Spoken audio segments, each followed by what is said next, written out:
Nous sommes là pour deux raisons. La première raison, c'est l'invitation. Nous avons répondu à l'invitation de nos camarades de la section Sintras de l'Université de Saint-Louis pour échanger sur les questions liées au fonctionnement du syndicat, oui, mais également des questions liées au fonctionnement de la structure de travail. Et nous voudrons en même temps travailler dans le cadre de la sensibilisation pour les élections de représentativité des centrales et permettre à notre synthèse de gagner haut la main les élections du 12 décembre. Je pense que le ministre elle en a parlé, mais il n'était pas aux négociations du 10 mai 2022.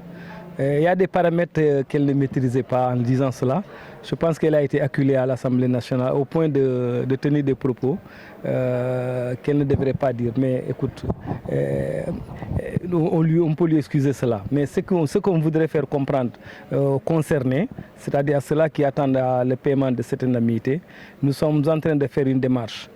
Nous avions rencontré le secrétaire général de notre centrale, pour ne pas le nommer Maudou Guiro, pour qu'il essaie de travailler et de rencontrer le Premier ministre et d'élaguer la question. Parce que le ministre de la Santé nous fait savoir qu'elle a le montant nécessaire pour payer. Elle n'attend que l'avis favorable du ministre des Finances pour payer.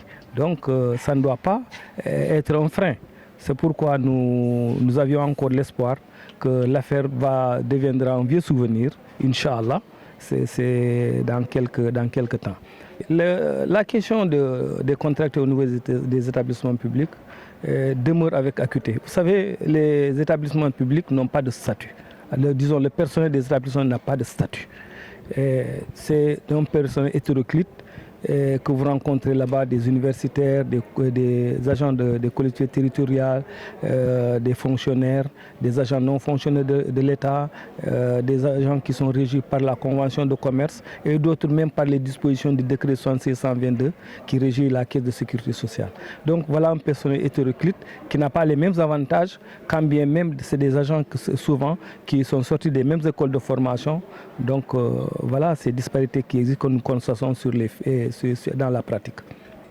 Nous pensons que cette fois-ci, la synthèse a mieux préparé les élections de représentants que la dernière fois. La dernière fois, on était pris par le cours des événements, mais cette fois-ci, nous avions eu assez de temps. Nous sommes descendus sur le terrain. C'est ce que nous sommes en train de faire d'ailleurs aujourd'hui à Saint-Louis, préparer notre base à s'impliquer, à aller voter massivement. Voilà. Une seule voix perdue pourra faire perdre la synthèse. C'est pourquoi nous demandons à nos militants d'aller massivement, que personne ne reste chez soi pour ne pas voter.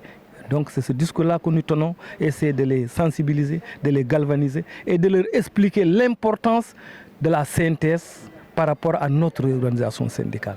Donc ça également, je pense qu'on en a discuté largement et c'est le lieu pour nous également de féliciter le camarade Maudou Guiro et de lui dire que les militants du Sintras en tout cas sont derrière lui et sont prêts à voter massivement pour faire gagner la synthèse aux élections du 12 décembre.